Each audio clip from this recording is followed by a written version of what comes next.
acrediteis naquele que ele enviou. Em nome do Pai, e do Filho, e do Espírito Santo. Amém.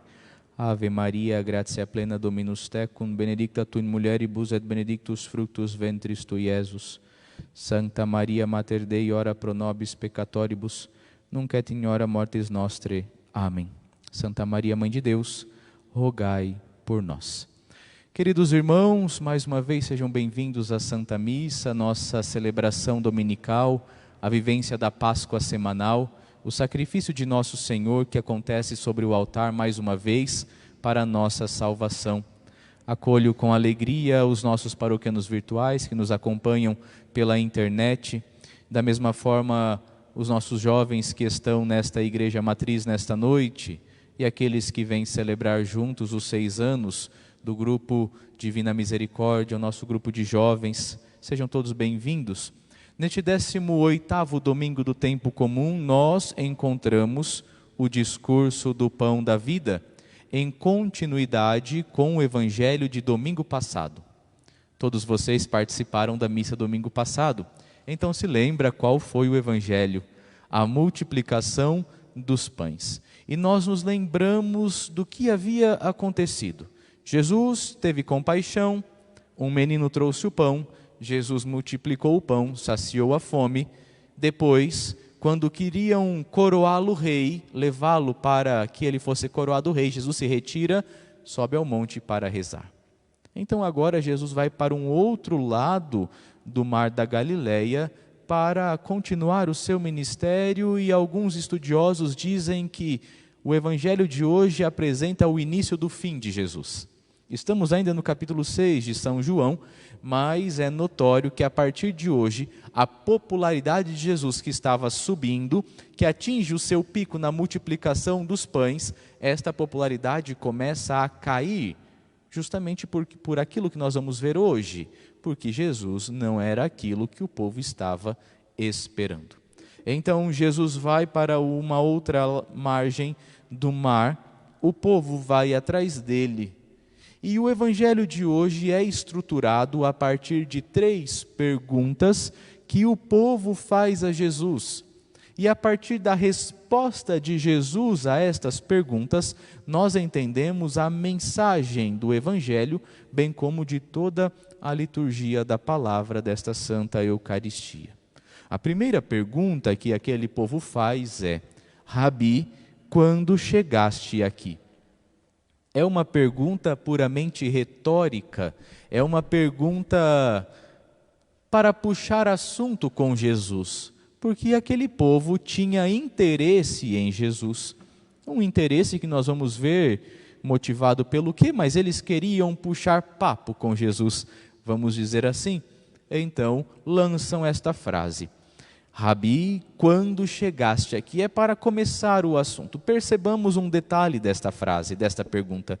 Eles chamam Jesus de Rabi, que significa mestre. Não chamam Jesus de Senhor, Kyrios, no grego. Ou seja, aquele povo foi atrás de Jesus porque entendia Jesus como um líder, um mestre, um sábio. Não como Filho de Deus, não como Messias. Ainda não haviam entendido que Jesus era ungido, que Jesus é Deus, não tinham entendido isso. Vão atrás de Jesus porque encontraram em Jesus um líder. E mais, vão atrás de Jesus porque Jesus anteriormente saciara a fome de pão, a fome que nós sentimos no estômago daquele povo. E Jesus percebe isso e responde muito diretamente. Jesus não é adepto do politicamente correto, definitivamente não. Tanto é que todas as intervenções de Jesus são muito diretas, de forma justa e caridosa, verdadeira e generosa, no entanto direta, entre aspas, doa a quem doer. E esta resposta de Jesus, ela parece desproporcional à pergunta. A pergunta parece boba. Mestre, quando é que o Senhor chegou aqui? Só que Jesus entendeu que eles estavam de olho, eles estavam preocupados com a fome, com o interesse físico, material. Por isso que Jesus responde: em verdade vos digo. Jesus dobra a verdade, em verdade, enfatiza, em verdade.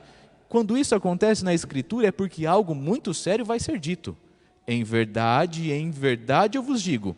Vocês estão me procurando não pelos milagres que eu fiz, ou melhor, João usa a palavra sinais, não pelos sinais, mas porque vocês comeram pão e ficaram satisfeitos, encheram a barriga. Quando a gente come muito, não diz aquela frase assim: nossa, estou cheio. E aí quando a gente é criança, a mãe sempre corrige: não, filho, não está cheio, está satisfeito.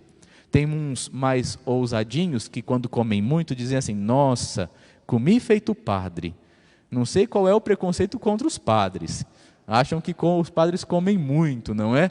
Talvez porque antigamente os padres fossem um pouquinho barrigudos, não sei. Mas vamos voltar aqui ao Evangelho. Jesus diz: vocês comeram, vocês vieram atrás de mim porque vocês estão cheios, satisfeitos. E ele continua: esforçai-vos, e ele já lança a lição direto.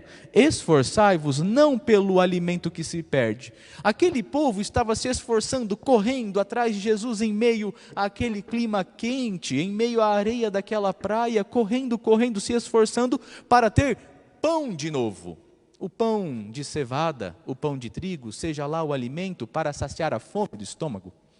Esforçai-vos não por este alimento, porque este alimento vai se perder. E como se Jesus dissesse: olha, tanto vai se perder que vocês já estão aqui de novo querendo alimento. Esforçai-vos pelo alimento que permanece até a vida eterna.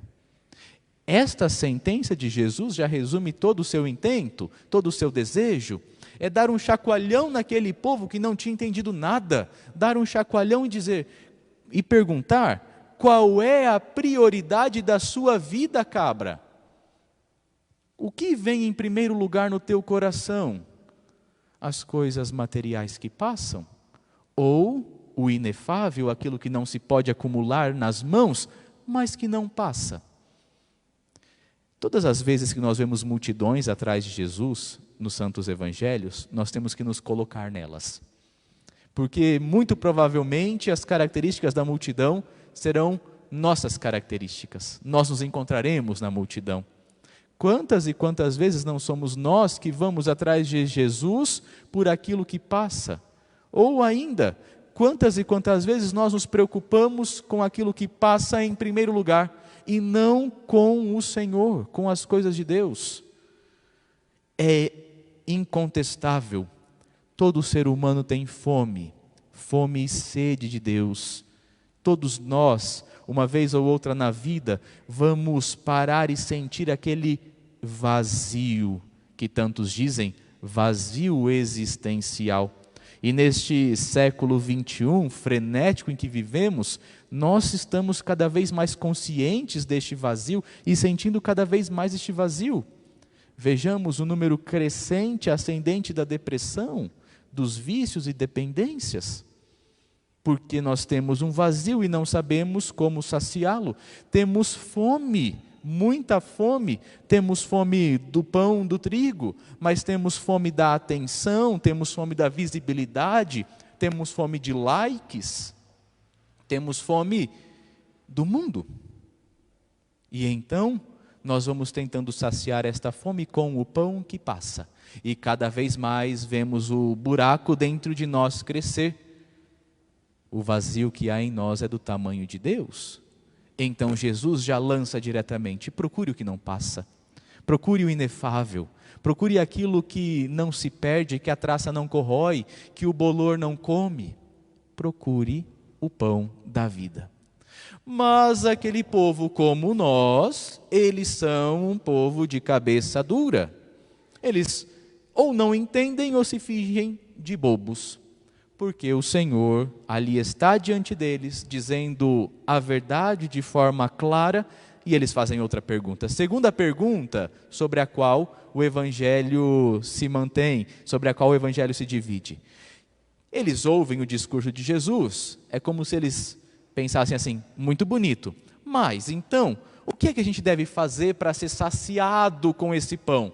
A pergunta é: que devemos fazer para realizar as obras de Deus? Percebam, a mentalidade daquele povo é igual à nossa. O que devemos fazer? Fazer e fazer e fazer e fazer. Nós queremos tudo fazendo. E nem tudo se alcança fazendo.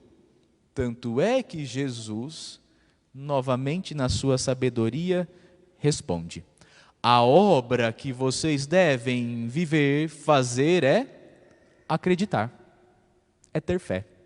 Portanto, queridos irmãos, o princípio para a saciedade do homem, o princípio para a realização do homem, nossa, quando o padre fala homem é nossa, minha e de vocês, o princípio da nossa realização, e aqui eu digo para os jovens que estão na busca desta realização, mas para todos nós, o princípio é a obra da fé. A fé é uma disposição, é uma ação, é uma obra.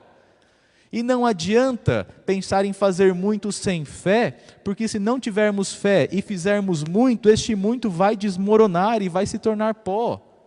Aquele povo comeu muito pão, ainda sobraram 12 cestos cheios. E o que é que aconteceu com aquele povo? Foi atrás de Jesus para comer mais. Fazer, fazer, fazer, fazer, fazer, e não crer é vão. Então, Jesus insiste: a obra de Deus é que acrediteis em mim.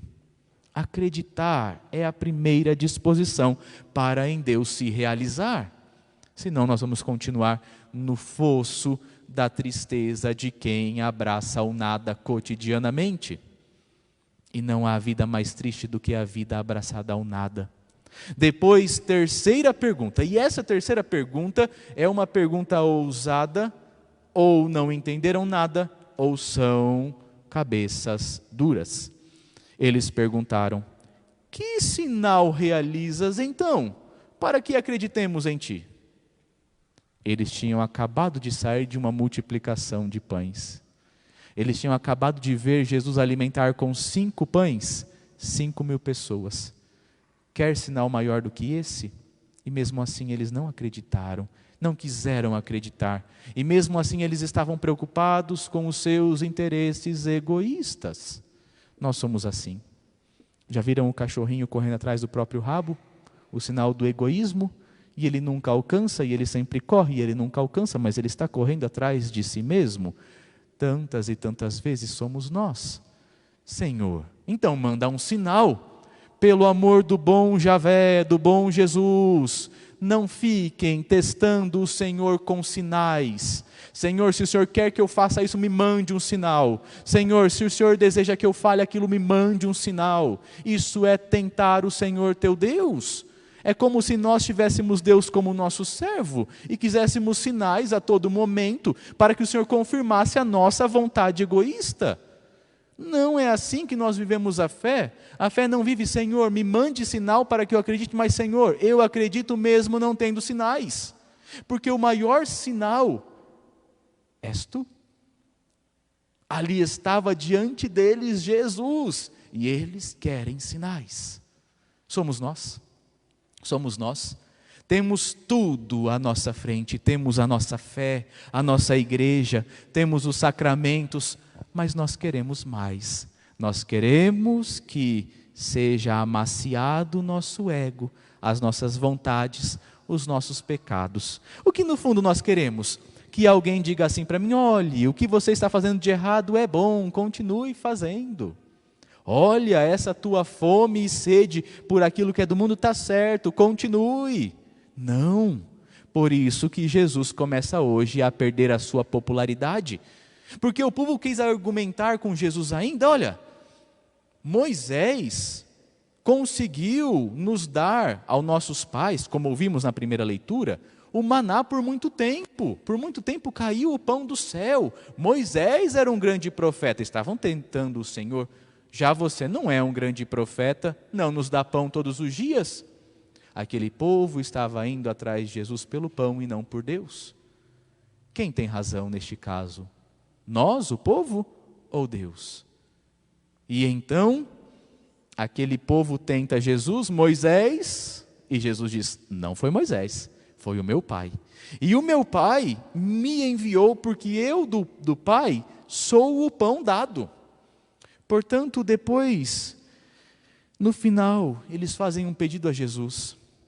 Jesus diz: o pão de Deus é aquele que desce do céu e dá vida. Parece que eles estão entendendo, porque eles pedem, versículo 34, para concluir: Senhor, dá-nos sempre desse pão. Oh meu Deus, mas não é uma oração sincera, não é uma oração verdadeira. E nós vamos ver por que não é uma oração verdadeira domingo que vem. O Evangelho continua, e eles continuam com grandes interrogações e provando o Senhor. Senhor, dai-nos sempre desse pão. Se fosse uma oração verdadeira, Jesus teria se derramado sobre eles. Só que Jesus ainda tem que explicar: eu sou o pão da vida. E com esta sentença, Jesus como que marca o início do seu fim. Eu sou o pão da vida. Qual foi a primeira vez que nós ouvimos na Escritura a expressão eu sou? Lá no livro do Êxodo, na sarça ardente, quando Moisés, o grande profeta, se depara com aquela árvore que se queima e não se consome, se encontra com Deus e na presença de Deus pergunta: mas qual é o seu nome? O que é que Deus responde? Eu sou aquele que sou. Jesus agora está se dizendo Deus. De um lado, isto é maravilhoso, ora, Deus está no meio de nós. Por outro lado, Jesus agora vai ser perseguido porque se diz Deus. De que lado nós estamos?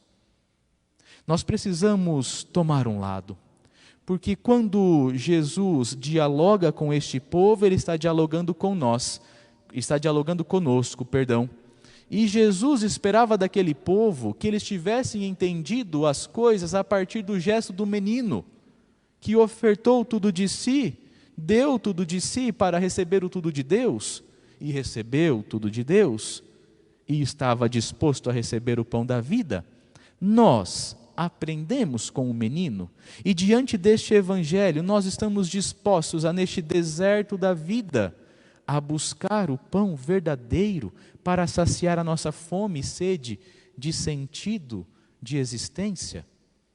Portanto, queridos irmãos, o que Jesus hoje nesta liturgia nos oferece é um convite para a nossa metanoia, nossa conversão, tal como São Paulo falou na segunda leitura. Despojai-vos do homem velho, revesti o homem novo. Não procuremos ao Senhor como o homem velho, porque temos a fome do estômago, mas procuremos o Senhor como o homem novo, que em busca dele, encontrando-o porque ele se deixa encontrar, saciamos o nosso ser. Procuremos o Senhor enquanto ele se deixa encontrar. Ele é o pão, que no deserto desta vida nós nos decidamos pelo Senhor, pão da vida, e que nós renunciemos a nós mesmos, para que nunca nos falte o pão verdadeiro. Louvado seja nosso Senhor Jesus Cristo.